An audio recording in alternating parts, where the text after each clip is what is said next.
Welcome to a full day of eating. Before we dive into the video, I wanted to throw this clip in the front to kind of just put a general disclaimer for anybody who is unaware. I share this to give you ideas to kind of show you how we go about creating meals and just the lifestyle that we live. But remember, your macros and your calories and what you should be eating should make sense for your lifestyle, your activity level, what your previous diet history was. Copying these meals or these calories or these macros isn't necessarily going to give you results, and actually probably won't give you results, even if you have the same exact training programming and activity level as me. We are different humans, so use this as inspiration. And my hope is to just show you that we don't have to be afraid to be eating over 2,000 calories per day as small women. Good morning. It is 7:16. I just showered and got dressed and kind of got half ready for the day. I still have to dry my hair. We had quite the evening.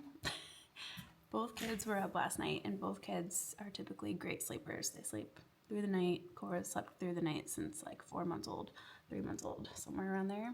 Both of them conspired against us last night, so that was fun. My Aura sleep score is a 69, and typically it's like an 89, so we are not thriving in the sleep department, but that's okay. It was just one night. I actually woke up feeling pretty decent. Cora was up at like 4:15 and I just could not go back to sleep, so I got up at like 5 and did my speed workout on the treadmill just in case anybody needed me. Honestly, it wasn't terrible, but I do think I need to get an updated Garmin because my watch has been just not accurately tracking my pace at all. So I'm not sure what's going on there, but both kids are still asleep right now. I'm actually going to let Cora sleep until 7:30 because we have Kai's graduation from pre-K today. Graduation falls like right at her normal nap time, so I'm hoping letting her sleep a little bit now, she can at least wait until we're back home after his graduation to nap. So I'm gonna feed the dogs and then we'll get to the kids up and hopefully everybody is feeling okay. And we'll go through a full day of eating. I don't have anything prepped today, so this will be like a true, we're gonna finagle our way through the day. All right, meal number one, we have some protein coffee. So I just have an espresso pod with 1 scoop of First Form Level 1 caramel latte in there. 2 slices of Ezekiel bread, the cinnamon raisin kind. One has half an avocado with everything but the bagel seasoning, and the other one has 2 ounces of raspberries with some cinnamon. And then I have 2 farm fresh eggs from outside and 1 egg white, and then I threw some little baby tomatoes on there. Mommy, watch this. I forgot. Yogurt and pasta? Yogurt and some 7 Sundays. What are you eating? Some toast? And she has raspberries. Toast and raspberries. All right, it's 10:43. We just got back from Kai's graduation. I'm having a little snack, so I'm gonna have a bowl of our favorite cereal, 7 Sundays. I personally love the maple sea salt flavor. That's my favorite. We also like the chocolate cocoa one. All good for you ingredients in this. Limited added sugars. They're still 5 grams, but compared to other cereals, it's a little bit better. And then I'm gonna have that with some just regular whole milk. This is the kind Kai drinks, and I'm just having some of that. So a cup of milk and the cereal brings me to 13 grams of protein, 40 carbs, 14 fat, just for a little snack. Not the highest protein snack, but we had a high protein breakfast. I had just about 50 grams of breakfast, and I don't really struggle hitting my protein by the end of the day, so that's what we're having. I'm hanging with Kai, eating our snack, and I forgot to mention this morning before my run, so like right when I woke up, I ate one of these, Cafe Mocha Humagel. Had 2 times the caffeine in it, so I believe that was about 50 grams of caffeine. So that gave me a nice little boost, but that's all I ate pre-run, which was about 25 carbs. And since I am also lifting today, I try to eat 2, hey, why are you hitting my leg? I try to eat 2 higher carb meals between my run and my lift if possible, just so I have enough fuel and can feel my best while I'm lifting. cereal. But Cora's napping. Auntie Jordan comes soon to hang out with Kai, and She's not coming today. yes, she is. And I'll get some work done and then eat one more time and then lift this afternoon. Also, Kai got a Venus flytrap for his birthday from one of his aunts. So we want to introduce you. What's his name? Rico. This is Rico, our new family pet. I feel obligated to keep alive. All right, I'm having a little bit of lunch and then I'll plan to work out within the hour or so. I'm going to have one of these One Mighty Mill wraps and then putting some Costco chicken breast bites on that. These are pre-cooked, pre-cut, so easy, 24 grams of protein, the best. Also, these wraps are new to us. We love this brand for their bread, and they sent me the wraps. They're so good. They also have 5 grams of fiber, great ingredients. If you can find these, Whole Foods probably has them. I highly recommend. And then I'm gonna put some shredded lettuce on there, probably some tomatoes, and then top it with the Ranch Bolthouse Farms dressing. And then I think I'm gonna have a little midday squares on the side. These are incredible. This one is a cookie dough one. It's like a piece of dark chocolate on the top, and then it's cookie dough underneath. I'll show you when I open it. It's so good. And the macros are pretty decent too. So, and ingredients, which we love.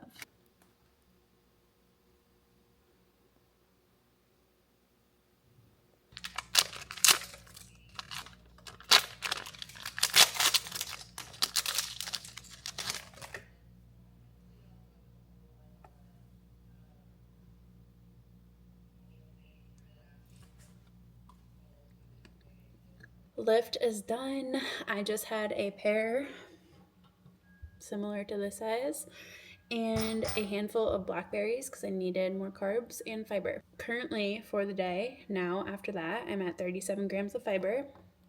Go me. I generally will aim for anywhere between like 35 to 50 grams. Typically, I'm more like 40 to 45 grams per day. It's very rare that I'm lower than like 35. Like something's wrong. That just makes me feel my best. Fiber is so important. It affects so many aspects of our health, obviously our gut health, but just overall health. There's so many nutrients when you consume a lot of variety of foods with fiber in them. But if you're not consuming a lot of fiber right now, and then you go and eat like 50 grams tomorrow, don't do that. Your tummy's gonna hurt. So work up slowly, like literally increments of 3 to 5 grams per week. But if I had to pick like the top 2 most important aspects of nutrition tracking wise, I would say protein and fiber. Obviously calories matter too if you have more specific goals. So top 3, calories, protein, and fiber. Carbs and fats can kind of fall where they may. You don't want to be too low on either of those for hormonal related issues, and also just fueling your body with enough carbs to perform well, especially if you're a runner or an endurance athlete. So dinner, I don't know what we're having yet. I think we'll probably just thaw some scallops that we get from ButcherBox. We don't have anything else thawed right now. That freezer back there, full of meat, because my husband forgets to thaw things and then we go buy more meat. So I told him to cancel our ButcherBox for now because we need to use that. But the scallops are easy, like they'll thaw pretty quickly. So we'll probably do that for dinner unless Josh has another idea. But as of right now, I'm at like 100 grams of protein. I'm at like a little over 200 grams of carbs, and I'm at about like 63 grams of fat. So we're getting there. As far as calories and macros go right now, I'm generally just aiming for a range somewhere between like 2,200 per day to upwards of 2,500 per day, just depending on the day. I'm not super rigid about it. I just kind of listen to my body, but I do try to not go below 2,200 because I'm doing a lot right now. My average daily steps are like 15,000 per day. I'm running 4 times per week right now. I'm lifting 4 times per week right now. So I need to fuel accordingly for my goals. I'm gonna have a couple of these and then go outside with the fam, and then we'll probably make dinner here in about an hour or so. All right, we got dinner courtesy mostly of Chef Josh. Who ate all the scallops? Me, I had half. We got scallops. What'd you cook them in? Oh, you scared her. Oh no. So we have protein, carbs and fiber, olive oil, cooked in olive oil for some fats, and we're good to go. Also, Kai and we love these. It's like a healthier mac and cheese. How's your mac and cheese? Mac and cheese. Mac and cheese. Good. Finishing the night with a little yasso bar. This is the chocolate covered fudge. We love these. We've been eating them for years. Just kind of hits the spot on a summer evening after dinner. Once I put Cora to bed, I'll hop back on and answer some common macro-based questions. See you in a minute. All right, you guys, coming back on here at the end. Thank you for watching if you made it this far. I just wanted to answer a couple very common questions that we get about nutrition and macros and throw some reminders out there for you. You might hear some chickens in the background. I'm outside in our backyard today. Number one, how the heck do you figure out where your maintenance macros should be? We actually have a free resource on our website that you can go download right now. We'll send it directly to your email inbox, and it will show you exactly how to calculate your macros in 2 different ways. One of them takes a little bit more time than the other, but I suggest doing things that way. So I'll put the link in the description of this video to get you directly to the freebie section of our website, and you can download that right now. Keep in mind, your macros are going to likely need to change whether your goals are fat loss, muscle gain, no matter what you're going through, different seasons of life. So understand that that is just a starting point and that they are often going to need to change. And that brings me to the next common question that we get. If you had your macros calculated years ago and you just kind of take out whoever you paid to do them back then and you start following them again, they're probably not going to be the best fit right now. You're probably in a much different season of life than you were years ago. So understand that there's no magical number. It really does depend on your activity level, what your recent diet history has been, because your body is always adapting to that. Go recalculate them and figure that out if that is you. And if you do calculate them and you feel like you still aren't making progress, reminder, that is what we help with. That is what we do. And a big part of what we do with nutrition coaching isn't just about macros. You know, macros are kind of like the shiny little object that you get excited about, but there is so much more to your nutritional success than just macros. For instance, if you're following your macros and let's say you go out to dinner and you aren't sure how to handle that, that is something a coach can help you with. Or maybe you want to transition away from tracking macros and you aren't really sure how to do that in a way that's sustainable, but will still allow you to maintain the progress that you've seen. That's another example of what we do. But along with macros, we have our clients pay attention to their biofeedback. So we have them rate certain things like sleep, stress levels, their energy levels throughout the day, what their hunger levels were.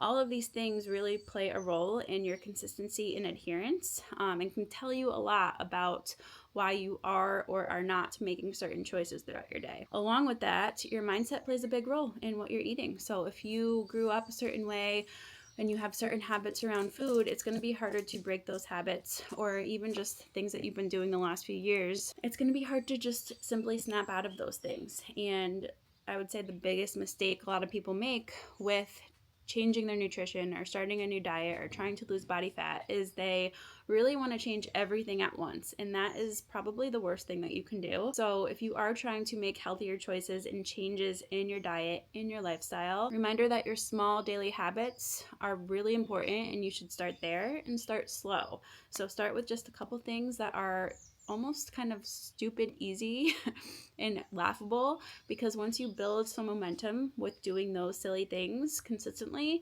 it's going to bleed into the other areas and you can compound upon that, and eventually over time you have this whole new lifestyle that feels really good because you went about it in a sustainable way, versus somebody who took their old lifestyle, threw it in the trash, tried to adapt this whole new lifestyle, and they're struggling because it's just too much change at once. I just wanted to throw out those reminders. And as always, if you have any other questions about macros or nutrition or how we eat, please drop them in the comments. I'm here to help you. And the more you interact and ask questions, the better I can do that.